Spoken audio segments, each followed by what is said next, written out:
Hey there, are you ready to discover how you can achieve your biggest dream? Take just a few minutes out of your time today and you could easily change your life. Don't worry, no experience necessary. Keep on watching this video and you won't regret it.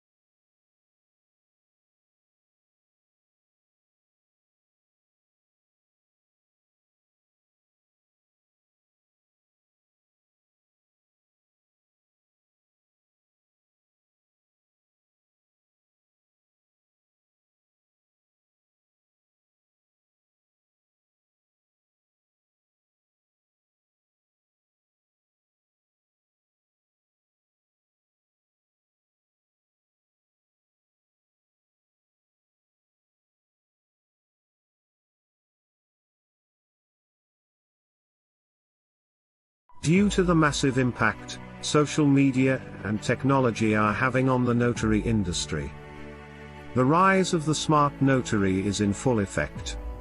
Are you prepared for the inevitable changes, or will you become obsolete? Nationwide notary agency owner Tiger Toledo shows you exactly how to leverage opportunities that currently exist. Through real-life examples, personal stories, insight, and examples, Tiger shares how he took his small one-man traveling notary service to a nationwide success using the same technology available to you. Rise of the Smart Notary will teach you how to take advantage of today's opportunities. Provide strategies and tips for using social media. Breakdown of the traditional way versus the new way of doing business. How you can exploit the opportunities that exist today. Tiger will also teach you how to work smarter, not harder. Explain top mistakes notaries make with their business. Provide immediate steps you can take towards success. Grab your copy today. It will change your life.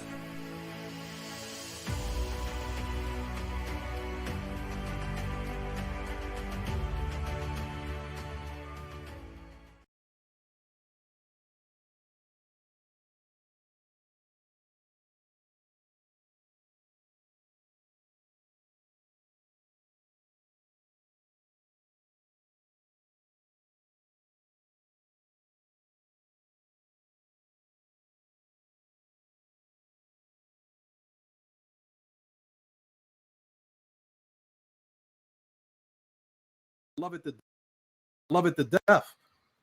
So if you guys haven't picked up this book, go to Amazon. You could pick up the book series. And Still I Rise is on pre-order right now, so that's not coming out until May 11th of next year. So you have a chance to pre-order that one. Agency mindset, sales, and I learned this the hard way, you guys. The last thing you delegate and outsource. I'm gonna repeat that. Sales should be the last thing you delegate and outsource. So as an agency owner, I'm gonna let you know right now, your phone rings off the hook, but it's money. It's all money. You know what I mean? Like every phone call is somebody that's trying to give you money. But it does become overwhelming at sometimes because, like for me, I have a nationwide agency, so I'm getting calls from New York, Atlanta, and that shit just becomes a pain in the ass. I'm gonna keep it all the way 100 with you guys. That's why I'm getting away from earned income. Okay, but it gives me the ability to work for myself, and it gives me the ability to earn an income and invest in other projects that doesn't require me to put in all that work. So I got a assistant, a virtual assistant out from the Philippines, and she was one of the best. Like her name was Bree, and I couldn't wait to offload my phone calls onto her. I figured, I created the $250,000 call script, this and that. I'm training her up, and in the beginning, knocking them down. But For you to want to close deals, you got to be cut from that cloth. So eventually sales started dropping off.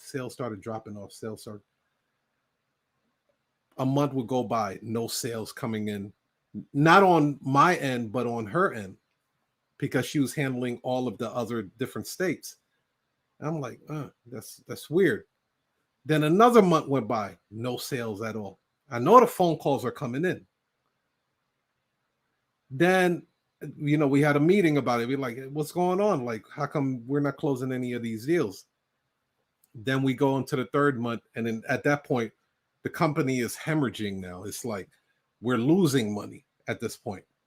So it's like, oh shit, I'm gonna have to spring back into action and generate money into the business again. What is the quickest way to do it? I had to take over the phone calls. That was the main source of the money, was handling these phone calls. Eventually, I had to lay off my assistant because her position no longer became an income producing position. Whenever you're building out your business, I don't care if that person is a janitor. That person needs a quota, because it keeps everything on point where the company is moving forward. If that person is sweeping up and you hear somebody talking about, hey, I need a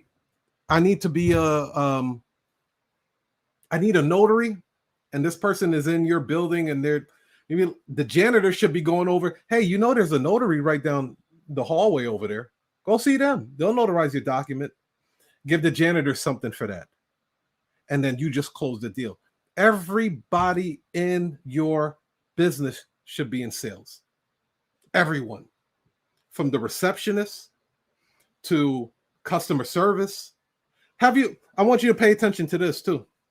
Have you noticed you could call any business, and then press 9 or press 7 to talk to the sales department? Every time they will put you in touch with a live person. You know why? They don't want to lose that money. That is what we consider a hot lead. This person wants to talk to the sales department. Gear up, fellas. We got some phone calls coming in. Hi, this is James, sales department. How can I help you? Oh, I'm looking to see if I can get the new Samsung or iPhone.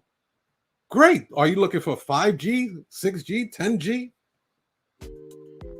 Because they know they can close deals. And not only can they close a deal, they can upgrade those deals, get upsells. Possibly. And see, here's the thing. And again, this is why notaries will only look at things in a very short-term span of things. Not only do they look at it as, hey, I can close this deal right here, but what if there's a family member that needs an additional phone? Do you have anybody in your home that needs a phone too? Do you want to add some extra lines onto it? Hey, do you have your documents done yet? Do you need someone to do the document liaison for you? I'm just saying, you guys, there's a lot of opportunity out here. There's more than one way to skin a cat, especially for my people out there in Atlanta. I know that's an attorney state. You guys definitely go over the whole the circle of cash flow. That's really, really important, because you guys are always looking for different ways to upgrade your sales. So let's see if this is the slide to go to. Okay, perfect. So who are the players? We're gonna go into this agency PIF right now.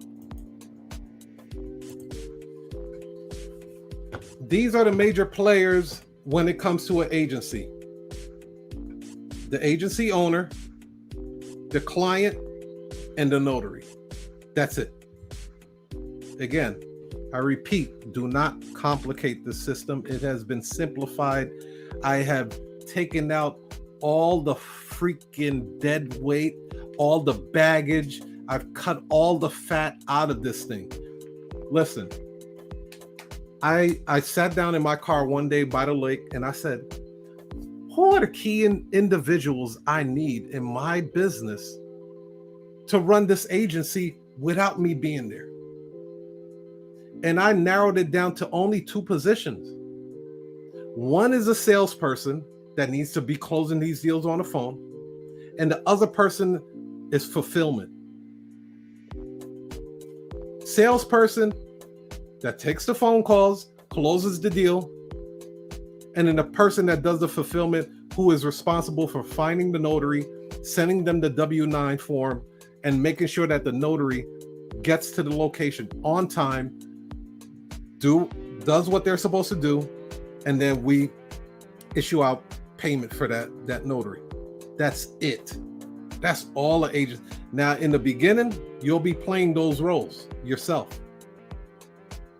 But as your agency grows, that's where you want to take it. So it's just the agency, the client, and the notary. So let's unpack that. Let's see what that looks like. Agency workflow. And you guys could go ahead and screenshot this, but you guys have access to the replay. I'll show you how you can get access to the replay. And then also type in your questions too, because I'm gonna read them off before we go into the next segment of this, because we're gonna take a short intermission. Okay, so the client, here's how the workflow goes. The client calls the notary agency, makes an order, purchases the order. Hi, thank you for calling U.S. Notary Agency. This is Mark. How can I help you today? Hi, I'm looking to get a power of attorney done. Blah, blah, blah, blah, blah. $200. Once the order is complete, only when the order is complete, the agency seeks a notary. Don't start looking for a notary before the order is complete, because some of these people will string you along. They'll be like, oh, I'm gonna do it, and no order ever goes through. Now you done spent all of this time finding a notary to fulfill this assignment, and the order never goes through. Don't do that. Nothing moves until the money moves.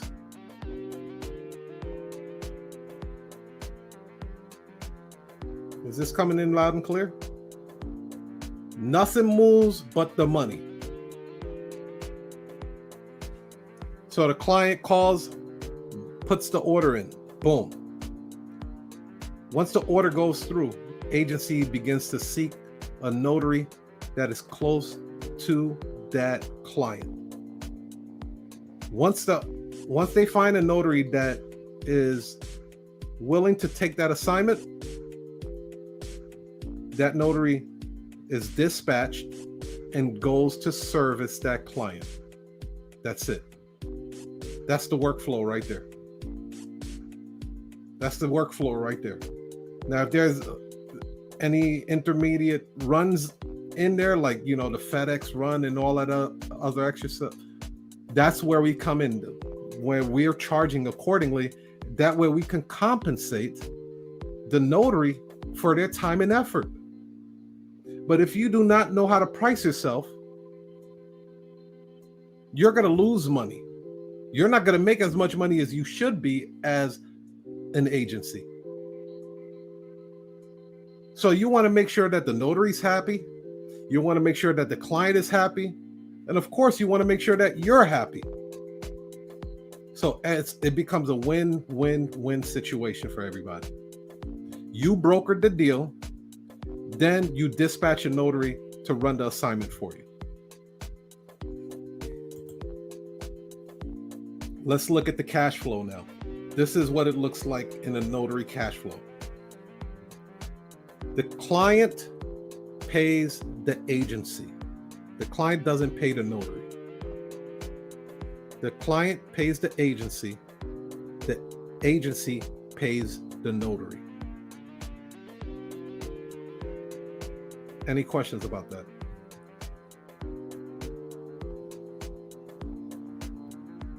Type it in the chat section. We'll cover it in a second. The client pays the agent. I call it the medical business model, the medical building business model. Some of you guys may know or may not know, you don't have to be a doctor to own a medical building. A lot of the people that own medical buildings are not doctors. So the medical building owner will commission doctors to work inside the facility. As clients and patients come through, the doctor services the client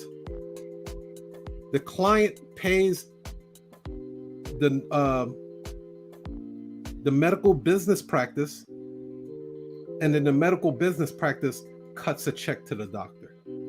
That's how that works. So this is modeled after the medical building business model. You see what I mean? So this is why I say this industry have never seen anything like this. It's because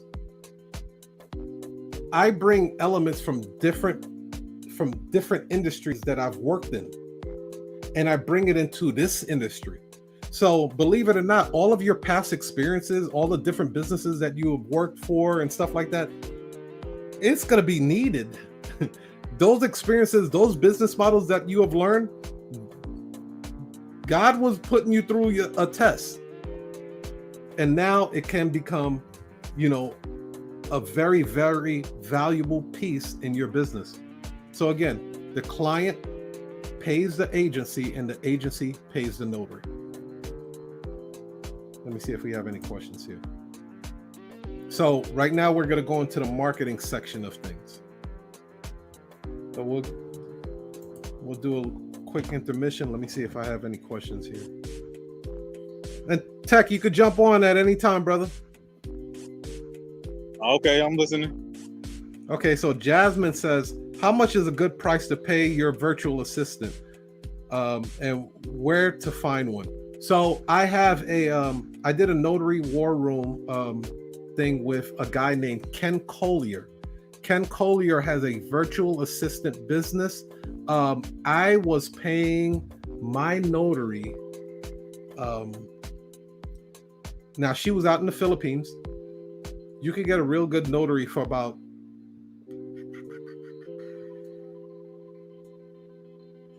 $200 a week. $200 a week.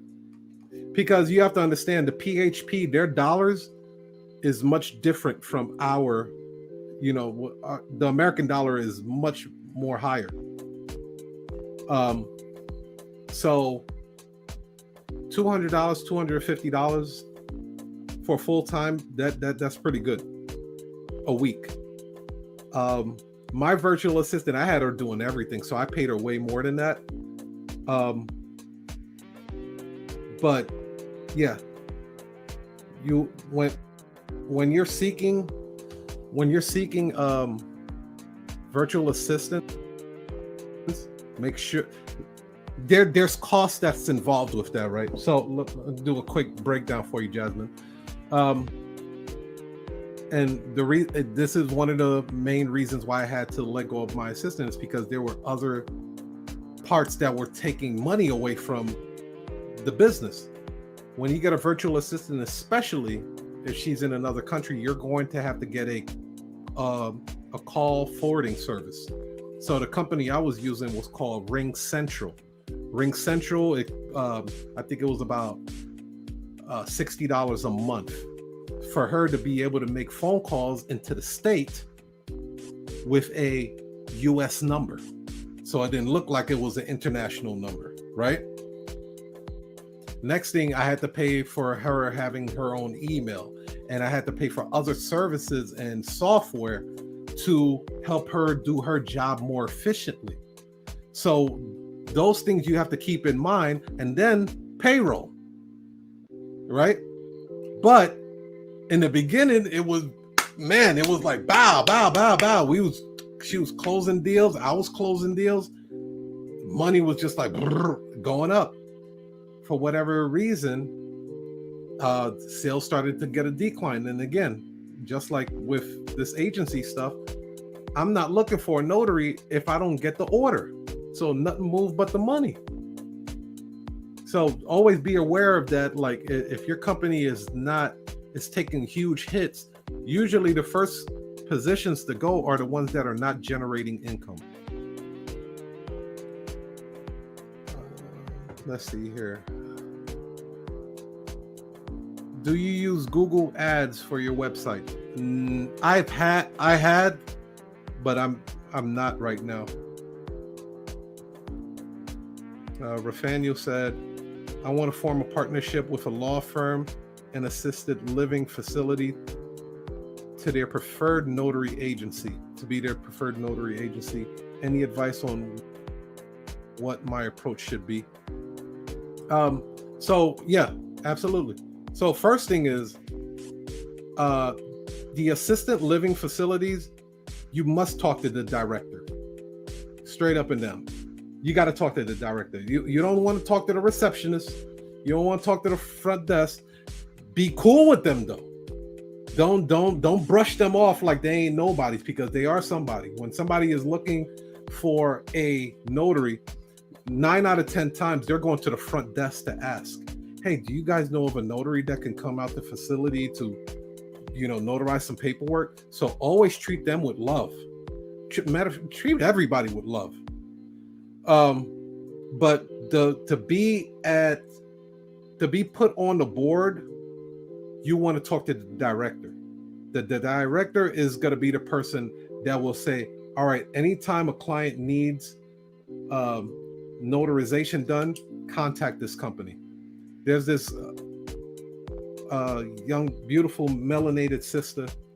She's worked at multiple nursing homes, and every nursing home that she goes to, she brings me along with her.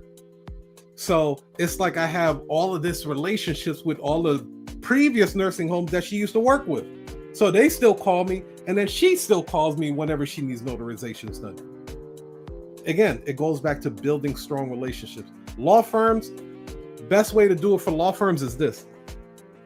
Drop that heat. I ain't drinking no more Bacardi. I don't want to be slurring my words and shit. Fuck all that. I'm drinking my coffee on this one. Because I'm gonna drop some heat with you guys. I'm gonna tell you how you do this shit with these law firms. These lawyers are some slick motherfuckers, man. But that's what they do. That's what they do. Their whole job is to seduce and persuade and get the jury to see things their way. But I'm about to give you a tip on how to really just blow their mind. Like, who is this guy? See if you could do one job. Just one. That's all you need, fam. Do one job for a law firm. Okay? Once you do that one job for the law firm, this is what you do. This is what I want you to do. I want you to look up that law firm. A lot of these law firms on directories, just like the notaries are. I want you to go on their Google My Business page. I want you to go to their Bing. I want you to go to findalawyer.com. And then I want you to leave 5-star reviews for their ass. I love this company. They were wonderful. They were so professional. I've never had an experience like this before.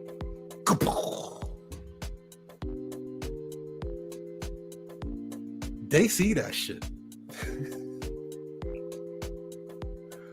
I have a notary. Now make sure that you put in that you have a notary agency. I have a notary agency, and we've worked with many law firms. This by far is one of the best law firms we ever worked with. Hey, John. Who's this who's this Rafael guy over here that left this 5-star review? We've worked with him before. Yeah, we worked with him before. Make sure he's on the roster. Boom. That's gold. Boom.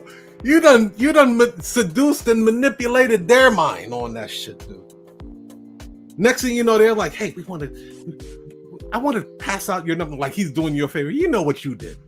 You're expecting that call. Hey, I'm going to be passing out your number to the rest of the lawyers in the agency. I just want to say thank you. You know how the first time I did that, it was for a law firm out of Utah. I said, let me just try this shit. For shits and giggles, right? Experimentation purposes only. I did that shit, right? Do you guys know that? I'm sure you do. When you leave a review, Google will send you emails and say how many people have found your review very helpful. Bro, I kid you not. It said 4,000 people have seen and saw that your review was helpful. 4,000. So somehow I tied in, and they're like, "Yeah, I saw your review. It was great. Blah blah blah blah blah. I want you guys to do this. Whatever.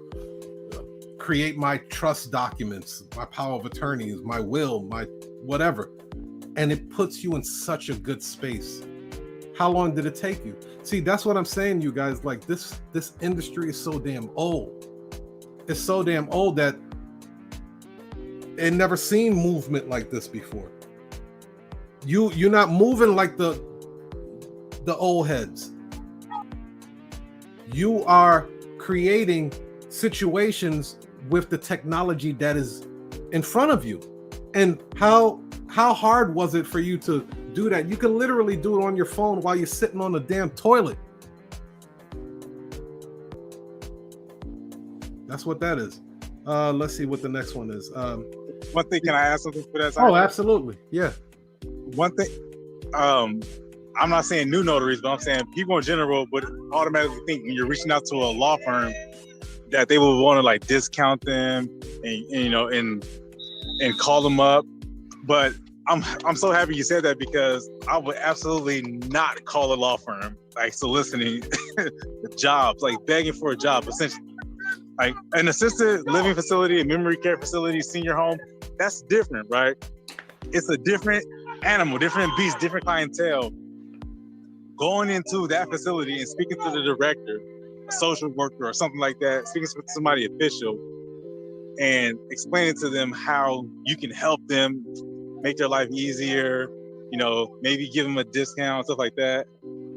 But when you're working with a law firm, you're working with attorneys, like you said, attorneys are smart people. They are they're slick people. They're used to getting paid $800, $600, $12,000 an hour, right? And they should, rightfully so, they should. Do not call them asking them for a job. Do not do that. I would not do that. Mm-mm. I love that backdoor compliment not backdoor compliment, but sending the review. That's gold, man, because... Thanks for watching. I hope you got a lot from it. Don't forget to click the link below for my special discounted price.